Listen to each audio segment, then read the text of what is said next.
बच्चों, आज कक्षा 5वीं में हम एक अनोखे पाठ का अध्ययन करेंगे जिसका नाम है पक्षियों का अस्पताल।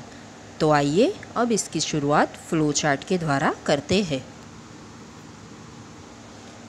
इस पाठ में कुछ नए शब्द, विशेषण और वचन जैसे कि एक वचन, बहुवचन का प्रयोग हुआ है। तो बच्चों चलो अब पाठ की तरफ आगे बढ़ते हैं। यह लेख घायल पक्षी एवं पक्षियों का अस्पताल पर आधारित है। इस लेख के मुख्य 4 पात्र हैं, अंशिका, अमन और उनके पापा एवं मम्मी। एक बार रविवार के दिन अंशिका और अमन छत पर पतंग उड़ा रहे थे।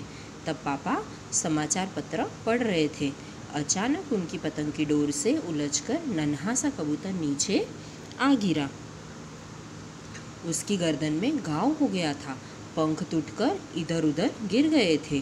उसके पंजों में भी बुरी तरह चोट लगी थी और वह बेहोश हो गया था। माँ ने घायल कबूतर को उठाया, उसे रुई के फाहों में रखा और पानी के छींटे डाले। इससे कबूतर को थोड़ा आराम मिला। सबको चिंतित देखकर पापा ने कबूतर को पक्षियों के अस्पताल ले जाने की सलाह दी। यह सुनकर सब हैरान हो गए। उनकी हैरानी देखकर पापा ने बताया कि यह अस्पताल दिल्ली के लाल किले के सामने है, जहां बीमार और घायल पक्षियों का मुफ्त उपचार होता है। इतना कहकर वे सब जल्दी से कबूतर को लेकर पक्षियों के अस्पताल ले गए। वहां पहुंचते ही डॉक्टर ने कबूतर की जांच की और उसका इलाज शुरू कर दिया। अंशिका और अमन को पक्षियों का अस्पताल बहुत अच्छा लगा। वे उस अस्पताल के बारे में और भी बातें जानना चाहते थे। पापा ने उन्हें बताया कि यहाँ सभी पक्षियों की देखभाल बहुत अच्छी तरह से की जाती है। उन्हें उचित दवाइयाँ दी जाती है। यदि आवश्यक हो तो डॉक्टर पक्षियों का ऑपरेशन भी करते हैं।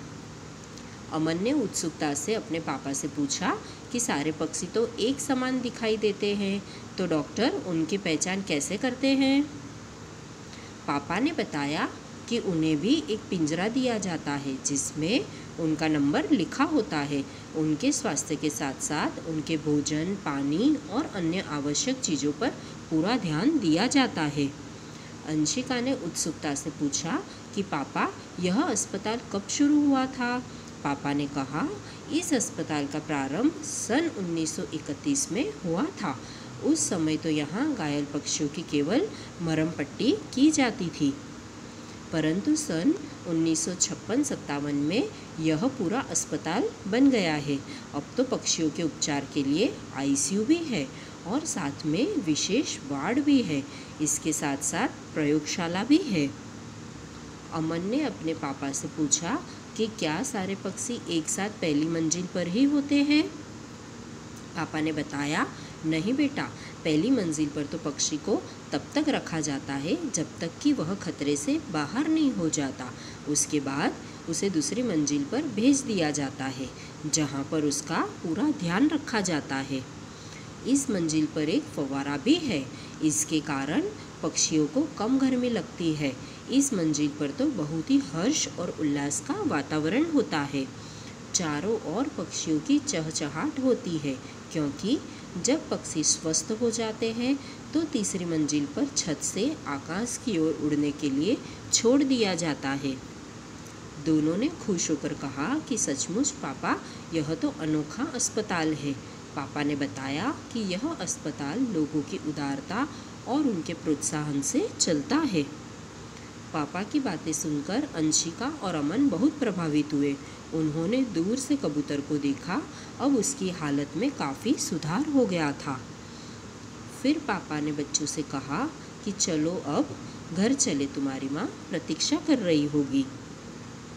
इस पाठ में कुछ नए शब्दों का भी प्रयोग हुआ है, जैसे कि घाव यानी कि जख्म, फाहो यानी कि मरहम लगी पट्टी, हैरानी, विस्मय, आश्चर्य से, जांच तो निरीक्षण, लेखा जोखा यानी कि हिसाब किताब, उत्सुकता यानी कि अधीरता, बेचैनी, उपचार यानी कि इलाज, प्रयोगशाला यानी कि जहाँ प्रयोग होते हैं, उल्लास यानी कि खुशी, हर्ष। तो यह पाठ यहीं समाप्त होता है। धन्यवाद।